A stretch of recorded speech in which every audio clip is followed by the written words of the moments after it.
Well, good morning, guys. Another fine day at the off-grid. Today, I'm going to show you guys a unique and I can't even put it into words. It's like it's going to be a game changer for heating small cabins. Usually, the problem is that with a small cabin, you've got a really big wood stove, and it's either you're crazy hot or you're crazy freezing. So my goal in this video, hopefully we can get it done in this video, is to revolutionize the heating of small cabins using something that A, is readily available, B, doesn't cost a fortune, but that's my plan. So my plan is to do radiant hot water floors in a small cabin.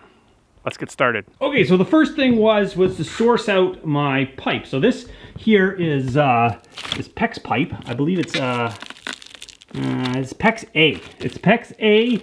It is in-floor heating pipe. There's 1,000 feet of that. I will not need 1,000 feet of that, but it was cheaper to buy 1,000 feet and sort of store the rest of it than it was to buy a smaller roll. You can find this stuff on Marketplace. There's a lot of guys that do jobs because they use thousands and thousands of feet. You can probably find chunks of this on Marketplace, like smaller lengths of it, if you look closely, for cheaper. So that's going to be our radiant pipe. So that's that, and then we want to set it on our floor, but first we need a thermal break. All right, so a lot of guys, when they'll do in-floor heating, they will, run, essentially they'll put down insulation, like XPS foam, they'll put down on a slab, and then either run the PEX on the wire mesh, and then pour a screed or a concrete over top of it to embed it.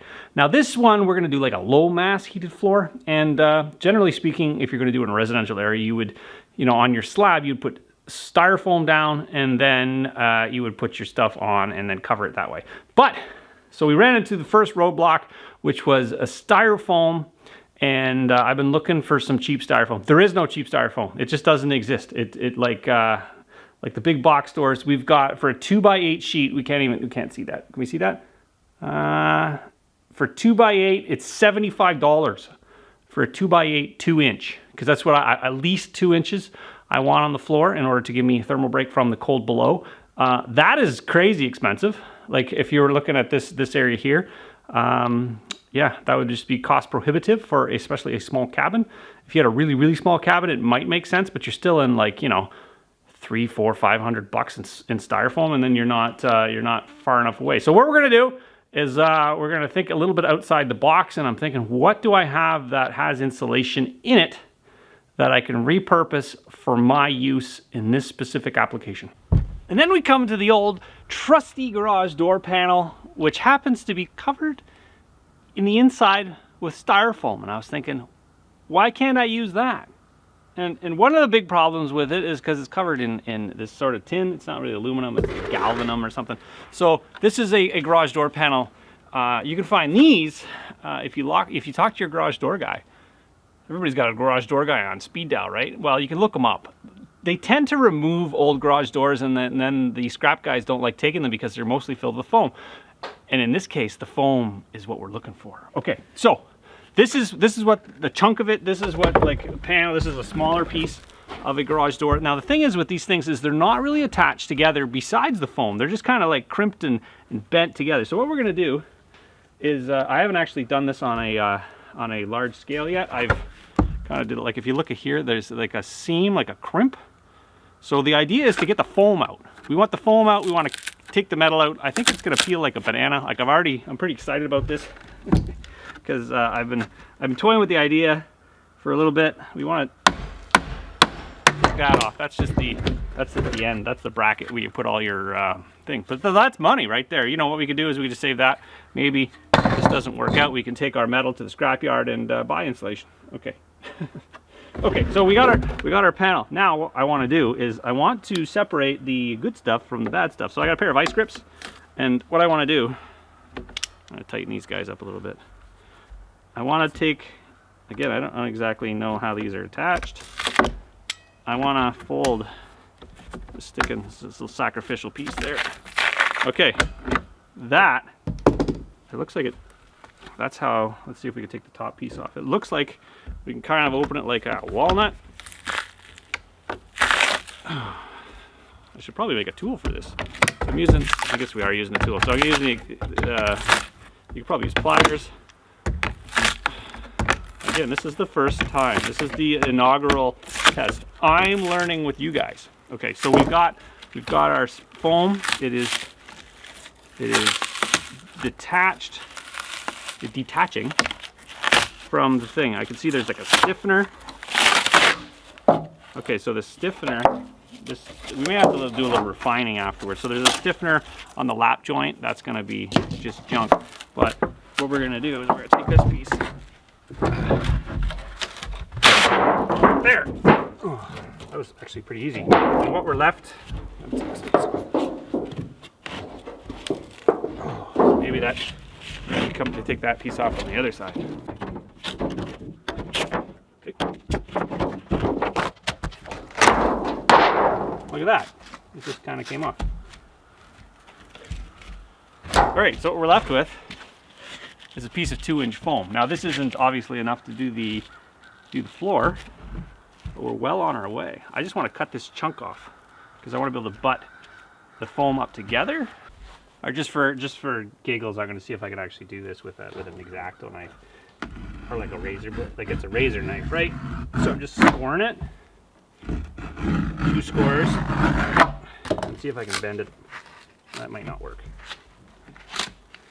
See, I can just go in.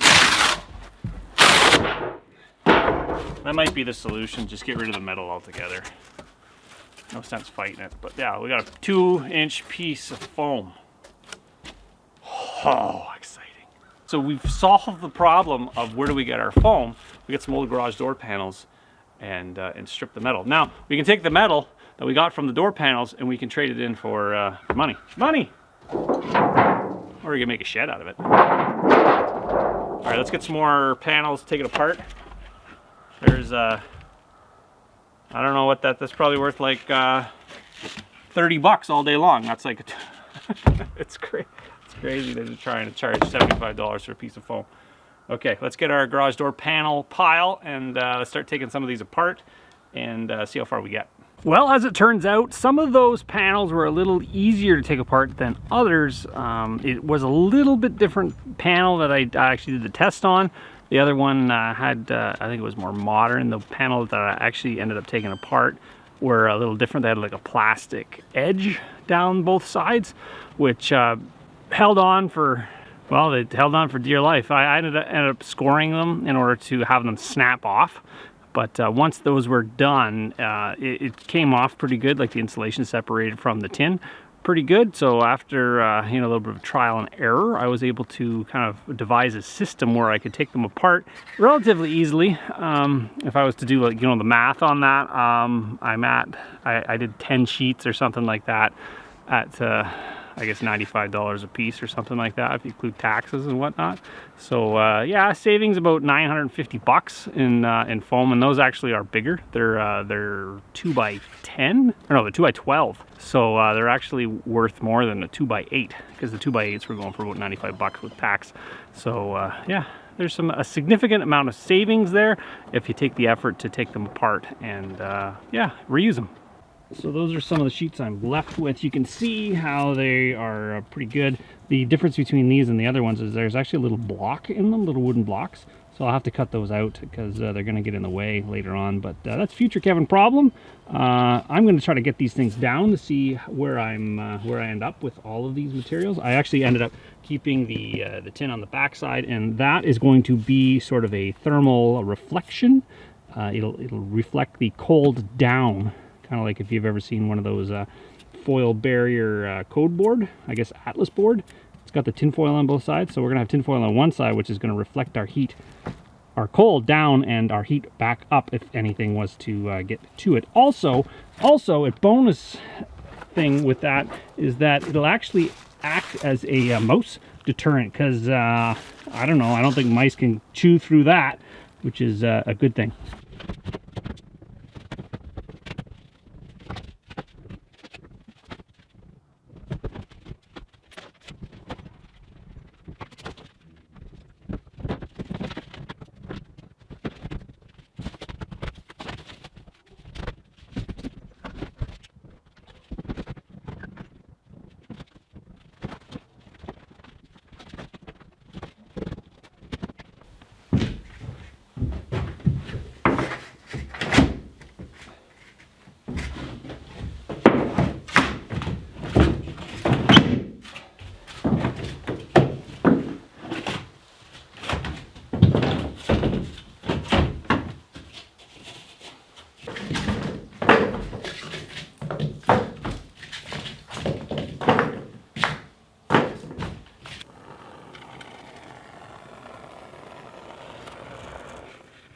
All right, we're really getting into the nitty-gritty of this floor now. This is the part where it's kind of, it's just, you know, repetitive, strain injury waiting to happen. Basically what I've done is I've taken a straight edge and a Sharpie and I've drawn out the template of where my heat trace lines are going to go.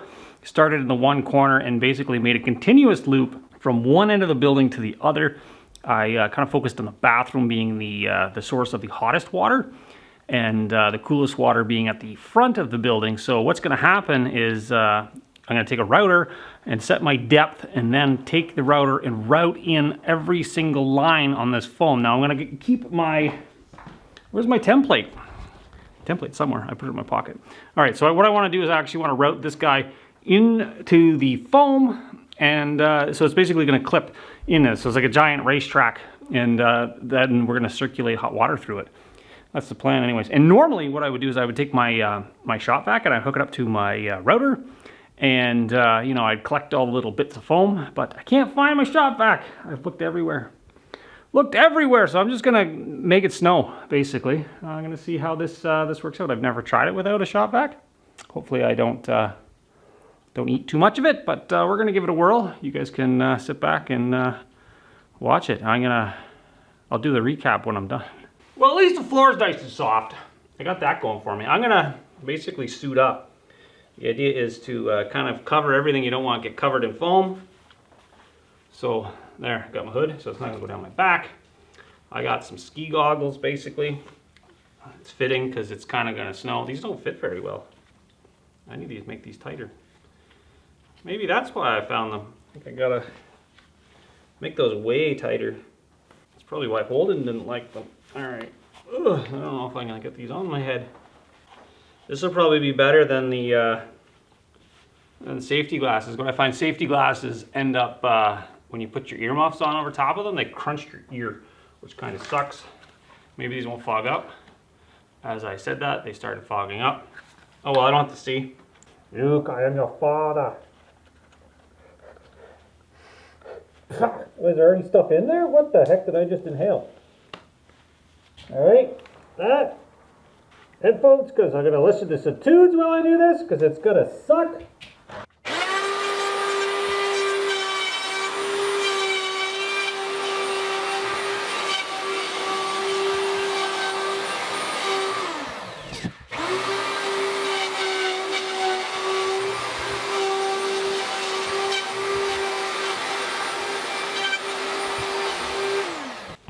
All right, version 2 with glasses. I figure it's important for me to see.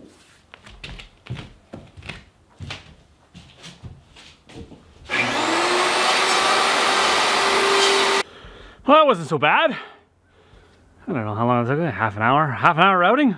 Oh, my face hurts from the earmuffs and the mask squishing my nose.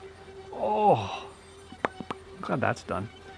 I got it mostly cleaned up too. I used the leaf blower and I blew most of all the shavings to the one side of the building, and then I used a little piece of paper and I was able to pick it up. So now I just got to do a little bit of vacuuming and I can get the rest, the residual foam out of the grooves. Now there's probably, you know, a couple people that say just blow it out the window. Well, I'm not really a big fan of that, but I do believe the sun does break down the foam into nothing. But again, it's microplastics and stuff like that, so I try to, you know, keep it contained as much as I can. I don't know, the only you can do, you can just do your best, right? The solution to pollution is dilution.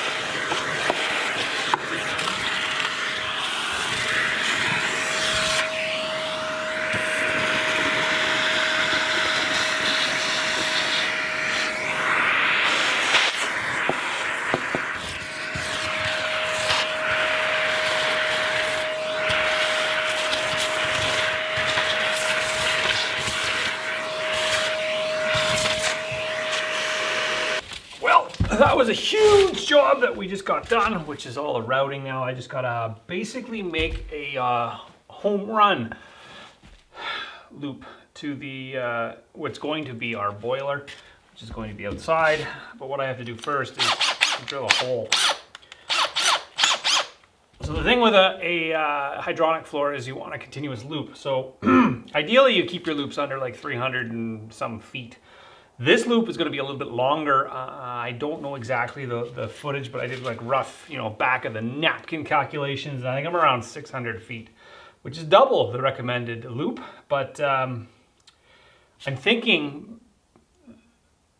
most of my pipe is going to be covered in foam, so I'm not going to lose a lot of heat through the transfer, and I think maybe my thermal siphon will work better because you'll actually cool your water down on the return side more so than on the upper side. Because the idea behind thermal siphoning is that it needs like a differential in temperature. So yeah, so it might work out. It might need a pump. We're gonna figure it out one way or another. So this is my in and my out. I'm gonna drill out here, and the boiler is gonna go somewhere over there, which is outside. So hopefully I can, yeah. So I'm just gonna through my foam.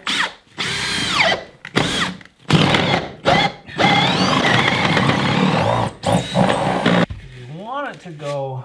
We don't want it to be sharp because it is plastic, and we want it to be on an angle. You know what's great about this foam is I'm sitting on the ground and my bum is warm. My bum is warm. Oh, that's how you know the foam is working. Now all we have to do is run 1,000 feet of pipe. Or well, we have to carry around 1,000 feet of pipe. The good thing about this is that the longer you go, the shorter the pipe becomes. And the lighter it is. Oh, this is not going to be fun. Let's just do it. Don't think about it, just do it. I wonder if I should uncoil this from the front middle or the back. I don't know. It's going to be a disaster or it's going to work. I don't know.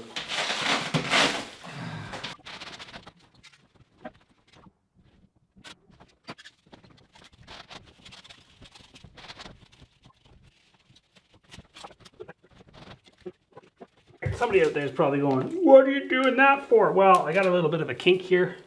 I'm going to do a little bit of a splice so it doesn't just continuously kink there. Not even a splice, it's more like a splint. Because it's not broken, it's just kinked and it just wants to kink there. So let's just throw some electrical tape on that bad boy. Put her in the, tighten her up, give her a splint, be able to go. Maybe I got to give this stuff a little bit more time to bend. I'm forcing it a little too much, I think. Got to give it some time. It's got to have some time to bend. Warm up to the idea of bending around. Perhaps I should have made a little bit more of a radius. This is a 6-inch radius. I think that's the minimum radius. So you can see how now that the splint's there, it's not going to want to kink. I hope. And then if it can go in there, it's supported. It doesn't kink. Holy moly! And once the plywood's on it, it won't go anywhere. Yeah, that's fine. Oh. Like you said, I think it's because it's like cold and the pipe doesn't really want to bend. And the fact that I'm going all the way around all of this stuff. Just got to give it more time. Got to get patient. It's got to work up. It's got to agree to bend. Agree to bend. There you go. Agree. Agree to bend.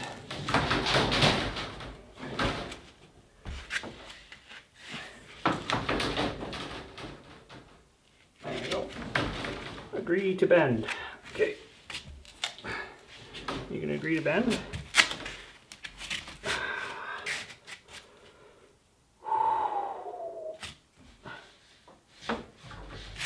Warm it up. Come on. Get in your hole.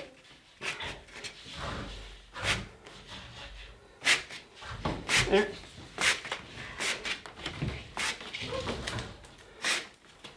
Get out of these little zigzags. The chicanes. We've got to get out of the chicanes.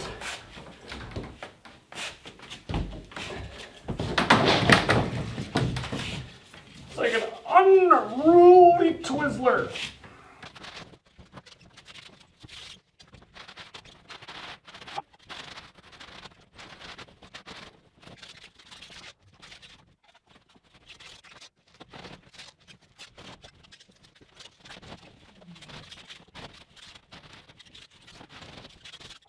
Well, yesterday I had to walk away.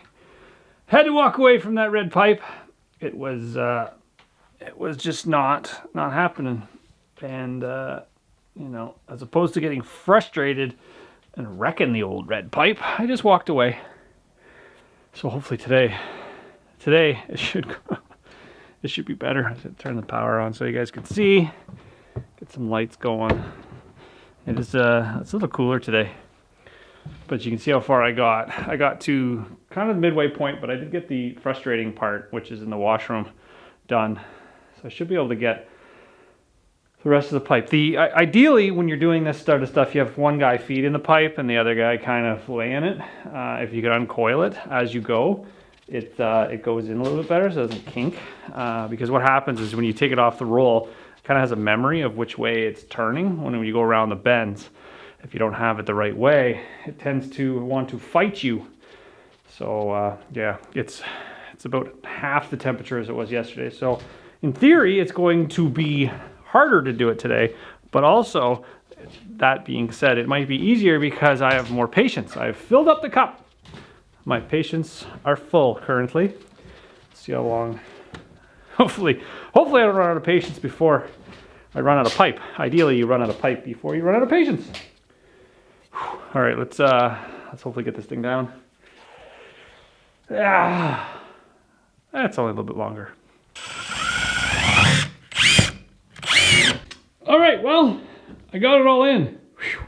That was the one of the most difficult things I've done by myself in a while. Wrangling pipe. All right, so I found these things useful when the foam was the inconsistency in thickness. It didn't actually grab the pipe in, so what I did was actually cut a chunk of pipe and then made kind of a bracket. And then I've got deck screws basically sandwiching it on both sides to hold it down in the corners. Once my flooring goes on top, it'll hold it down, so I'm not worried about that. The only thing I was concerned about is that when it does fill with heated whatever, probably glycol, I was worried about the expansion, and that's kind of why I've got the PEX going all the way around the screw, kind of acting like a gasket at the same time, so the actual pipe can't kind of rub against the screws. So that's my thing there. So the same idea there. You can't rub against the screws when it expands, and then on the out. So I got my feed line and my return line. Easily could be interchanged depending on which way you want to feed it. But yeah, so it should be good. All I got to do now is just sheet the floor with my finish thing. I'm probably going to pressure test this thing, put a gauge on it to just ensure I don't have any leaks, any pinholes, anything like that before I cover it up. But it's not like I'm pouring concrete on it, so I'm not too worried. I could always just pull up a sheet of plywood or whatever and get to my pipes. But that's what I got left over out of 1,000 feet, which hindsight, it probably would have been easier to get something that exactly the right length, and I wouldn't have to wrestle that for the duration of the floor install, which, hey, you know, live and learn, right? All right, this is a little trick I'm going to show you that future me will thank me for doing it now, because this is going to be sort of a makeshift pressure test that we're going to do. Where's my return? It's my return line. So what I'm doing is I'm just cutting the ends off these things, because I had them taped so no dirt gets in there, because that's important. And I'm going to make myself, essentially I'm going to close it up, and then I'm going to pressurize it. So what I have is some couplings. These are just PEX couplings. This is going to be just temporary, just to test out what we did to make sure it works. Because it would be a shame to cover everything and then have our infloor heat not work, because that would really be bad. All right, so let's do that. Let's put our pinch ring on there. These are just PEX pinch rings. Actually, I like these tees. They actually have a stop where the ring stops, because you're actually not supposed to, when you do pinch rings, you're not actually supposed to get the pinch ring right to the end. If you guys never used these things before, yeah, the pinch ring doesn't go to the end of the pecs where the fitting is. It only goes, it's like about 1/8 of an inch. These ones here have the stopper. And you go like that, make sure she's square. Pinch it on. That's a little wonky, but you know what? We get to pressure test it. I've never had one of these things leak before. Like for water, anyways. I've never had an air one leak either. Oh! I'm getting weak. Those are like extra hard to crimp for some reason. Now I need another piece of PEX. And this is pretty cheap insurance, if you think about it, because, yeah, you want your in-floor to work. Have no leaks. It's way harder to find a leak after your floor's in than it is right now. I use my other. They don't require such force. Alright, so there we go. And then I've got a pressure gauge on a T with a Schrader valve on there. So it's kind of like a bicycle pump. And then there's a PEX fitting, or not a PEX fitting, a shark bite fitting on here, which I'm going to add to the end of here, completing my circuit. Now, I know there's people out there going to say, well, PEX fittings or shark bite fittings aren't the greatest. You know what? They're good enough for what we're doing. We're not building pianos. So I got the compressor end here. I'm filling up the line. I'm watching my pressure gauge. Watching it pressurize. I don't know how much pressure I want to put in here. I'm at 10 psi. It's going slow. 10 psi. Like, this thing's going to be essentially atmosphere pressure. There's going to be like, 1 or 2 or 3 psi, whatever the thermal siphon will give. So I don't really have to test it like crazy high pressure, but I'm going to go up to, well, I'm at 20 psi now. I'm waiting for it to explode. Oh, the compressor just kicked on. All right, so we got our gauge. It's at roughly 41 psi, and it should stay there. Roughly, it'll probably go down a little bit just because everything's kind of expanding and it loses a couple psi's, or if the temperature changes. So we're just going to sit around like, it's like 40 and a half psi. If you think your car tire is about that. So our PEX is holding. There's nothing leaking out right now. Still 40 and a half. So we'll check it a little bit. We'll check it later. And the good thing about this system is now the system is completely pressurized. When I put my floor in, if I happen to hit a piece of PEX tubing with a screw, well, kablooey, it goes psh, and it indicates that you've made a hole and you can patch it there and then, which is a good thing. Okay. All right, so now it's a good idea to just kind of have a look around, and you kind of want to visualize where all your pipe is.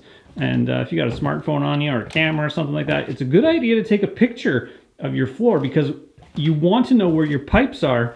And you can put like a tape measure down to give you a reference on exactly where all your pipes are in case you need to do something, because you want reference to that. So I'm just going to use my video as a reference, so I can always just kind of revert back to the video if I want to see where all my pipes are. So I can see that I've got a solid 6 inches around the perimeter to screw in, and then I got about 6 inches between the pipes when I want to screw them in. So now all I got to do is lay my OSB and basically finish my floor, which is a pretty good run. The other thing about these pipes is that you don't really want to have them exposed to UV light because they do degrade over time. But for this, what you would do is you would cover the windows, or you would just cover the thing if you had to leave them for any length of time. But ideally, you cover these as quickly as possible, then nobody damages them. So I ended up breaking down and buying some OSB. This is essentially chipboard. People don't like chipboard. People like plywood, but in reality is the chipboard's not bad. I think chipboard for this application is actually better because chipboard is more dense, and you want thermal mass. Like ideal, you'd have concrete on top of these pipes, but that's just not in the cards. But yeah, so you want something heavy. So this guy here is heavier than plywood. It's also cheaper than plywood. That's what I'm going to use. I've used it before. This stuff pretty much, water stable. It can get wet for months on end, and it still won't delaminate. The thing with plywood is it actually does delaminate over time. Well, I guess everything delaminates over time when you get it wet. But yeah, so this is my subfloor, my subfloor. How many subfloors can you have? Apparently as many as you want. And another reason why I'm using plywood, like 4x8 sheets, is because I don't want that many joints in my my floor, because I want it to be relatively solid, because I've got my styrofoam on the floor and I've got to basically bridge all of the gaps. I want to have myself a nice level solid floor.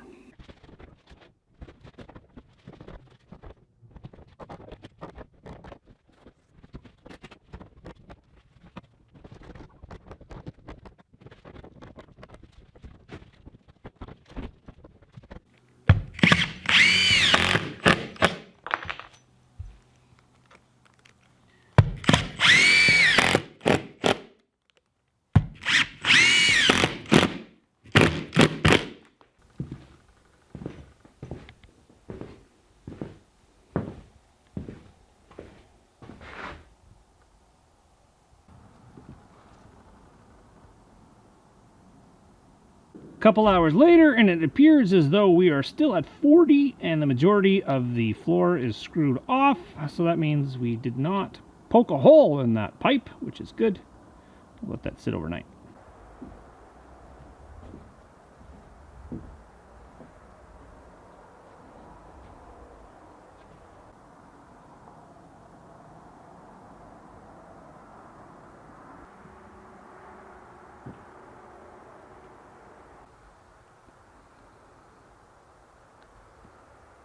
Well, there's no rest for the wicked.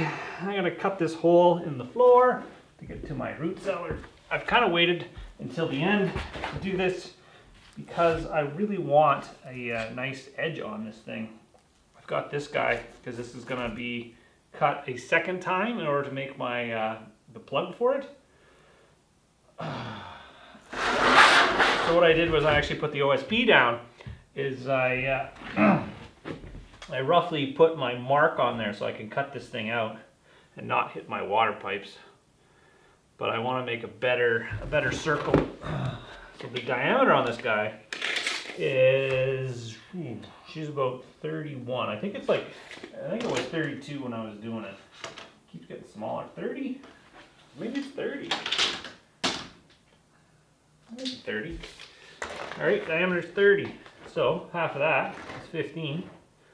We're going to mark our 15, and the closer you get to the bottom, the more accurate your circle is going to be, because you don't have a chance to have your pencil tip.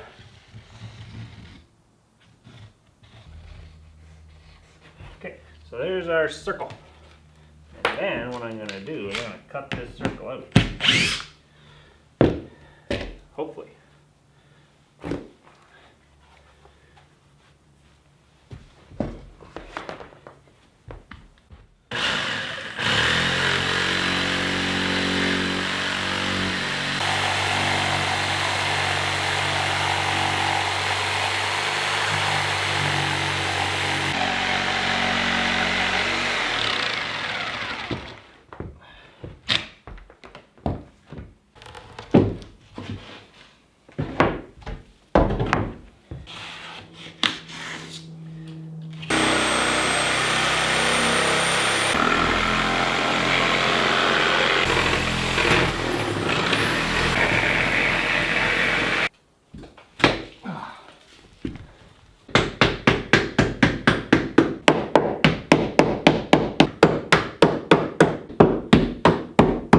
You look cold.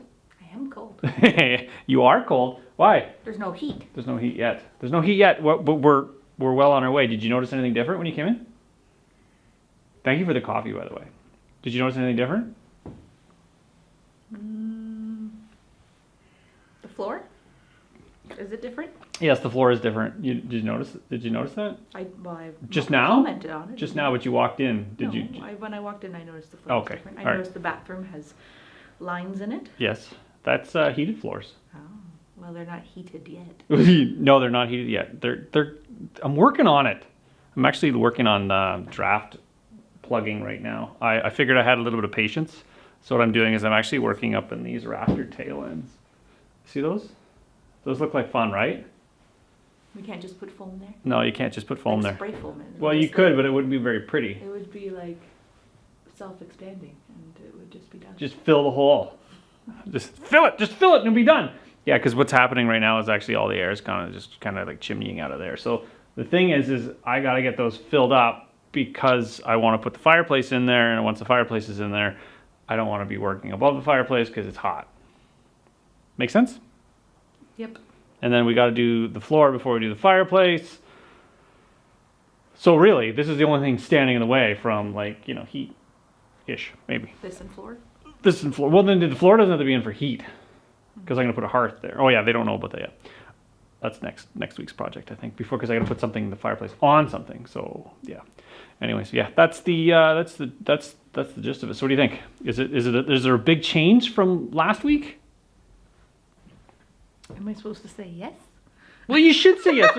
There's like a whole week's worth of work, and it does. I covered it over. I should have just left it open because there was foam and there was pipe, and I was gonna throw the pipe in the pond, and yeah, it was just a fiasco. But and now it just looks like the floor again. Yeah. Yeah, really, that's like. I think that's the story of the guy that makes rebar and concrete. Like, you know, you do all that work and they just cover it with concrete and you have no idea that the rebar guy did any work at all. Is there anything special in this coffee? Creamer? Creamer? That's it? Yeah. No whiskey or rum or eggnog or nothing. Uh-huh. That's too bad. Yeah. I did bring cookies. You got pocket cookies? That's awesome. I want a pocket cookie. Your pocket cookie? My arm's getting tired. I'm going on this side. I'm going to just switch arms. Switch arms. You got a pocket cookie? What do you got? Oh, look at gingerbread. Gingerbread, did you make these? Sure. Well, that's soft. I feel like you made them. Sure. Okay. We'll go with that. Yeah. Rachel made cookie. Gingerbread cookies. Look at, ooh. They're pretty good. I don't have coffee today. What do you have? I have tea. I don't think they can hear you. I have tea. I have chai tea. No, you got a little bit Smells of good, right? booger in it. Oh, perfect. Is that sawdust? No, I didn't put anything in there. Always dirty. You should try to cut one of those and put them up. No, I liked my idea. The spray foam, you think the spray foam's going to look pretty? I'll just spray foam the entire crack. It's a 6-inch crack. You could shave it down and then paint it to it'll just look like, what's that outside stuff called? Stucco? Sure. Parging? I could. But I still have to cut all the foam to, I guess I could spray it in there. That's a lot of money. You going to fund this project? That's like a can per joist bag. I thought it was our money. Oh. Well, it is our money, but do you want to spend our money on spray foam and little cracks? That was hotter than I was expecting. Mm-hmm. I guess you can spend the time to cut your little pieces of fancy wood then. I haven't even showed them this. I just figured I would cut a couple and then be like, hey, you want to see a cool jig? That thing, I think I got that from Princess Auto in their overstock section. That's like a little, I have no idea what it's called. It's a little jig. It's a jig that measures, it's contour gauge. I was going to say like a weird shaped jig. Yeah, it's contour jig. So you can, contour gauge. So you can set it up along the joists up there and you can and just trace the thing. It should be that easy. Yeah, I got one done. Do it all for all the way across. I'm like an eighth done. You only did one. An eighth done. I got 7 to go or something. I don't know. I didn't count them. Anyways, we're gonna enjoy our coffee. I'll show you guys a little bit of that later. It's not the most interesting thing in the world. But maybe I'll show Rachel the root cellar because she can crawl down it now. I haven't seen that. You haven't seen that yet, so we'll get Rachel to crawl down there, see what she thinks. I have to crawl down, can't just look in. No, you gotta crawl down there. All right, we're gonna finish our coffee first, and then I'll show Rachel she can crawl down, tell me what she thinks. Frank likes sitting right there. She's got unobstructed view of the forest, all those squirrels. Frank, you see any squirrels? You think she can hear us? Frank, Frank, coming in? Come tight? Frankie. No. Oh, can't hear us. maybe. Oh, No, her ears moving. just sitting out Do there. you think she knows we're staring at her, though? Yeah. I don't know. She's watching for danger. Yeah, she seems quite content there. It looks like the perfect vantage point. She's checking my pressure gauge to see if it's still holding pressure. Hey, Frankie, what were you doing out there? Did you look? Did you see anything? What was there? What was there? You're gonna steal my cookie. Hey. Hey, that's my cookie. You wanna steal my cookie? And you're on bed? Right for my cookie. Okay, sit. Oh, look at Frankie. Your paw. And that paw. Thank you. And now be gentle. That was the smallest cookie ever. I didn't know if she liked gingerbread or not. No, she probably doesn't know she likes gingerbread yet either because it wasn't a very big piece. Oh, goodness. You want the rest? No, that's too much. Oh, it's too small. Oh, that's too much. Which one then, Kevin? I don't know. Let her pick. Which one do you want? You be gentle. Oh, look, she picked a bigger piece. She knows. Good job. All right, well, I put a piece of plywood over there for your protection. Here is a flashlight. Here, do you know how to use this thing? There you go. There you go. You gotta just move the board and then you can go down into the root cellar. And I'll put the board back on. Kidding. I won't. Ugh. What do you mean, ugh? Ugh. Here, let me look at the board so it doesn't eat you. Why do I have to go down? You gotta go check it out. It doesn't look that big. I could pretty much just look like this. Come on, you can go in there. Why don't you go in? Ah, You can do it. I don't like ladders. 3 points of contact. I don't like ladders.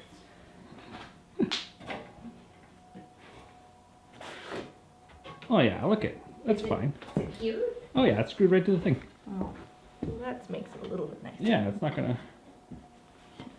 See, look how cozy that is. Oh, yeah, cozy like death. See, you just crouch down there, and then you can, the whole back wall is gonna be all preserves. Oh, yeah. I got stainless steel racking for there. That's pretty cool, eh? What do you think? It's great. Isn't it great? I'm never gonna come down to get it. You know that, right? Well, I can go down and get it, but why won't you come down and get it? You're down there fine. Yeah, I don't like it. Why not? Is it scary? It's like being in a fridge. It's that guy that sent the girl down and like the person that was like gonna wear her skin. What movie was it? I don't know. Do you feel like I'm gonna wear your skin? Yes.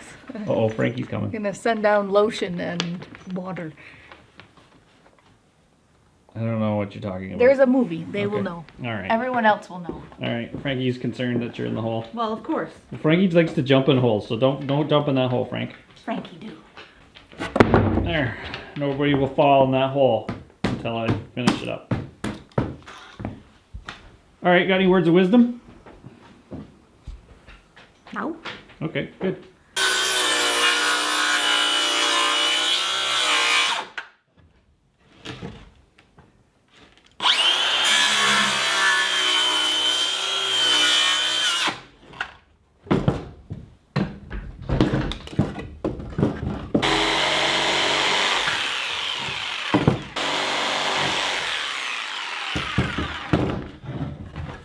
All right, so now that we've cut that thing out, it should fit exactly. It never does. You almost gotta like, cut it 3 times and then whittle it down in order for it to fit, but I'll be surprised if it does fit. This is kind of a cool little thing. Like I said, it's a contour gauge, so you basically push it into the side of your material and it basically makes whatever contour that is. Pretty useful. This is the only time in my life I've thought I need that tool because it's you can't scribe it because it's like a rock and a hard place. You got bends on both sides like this. So let's see if this fits. Here she goes. goes in the hole. I've got my little hammer.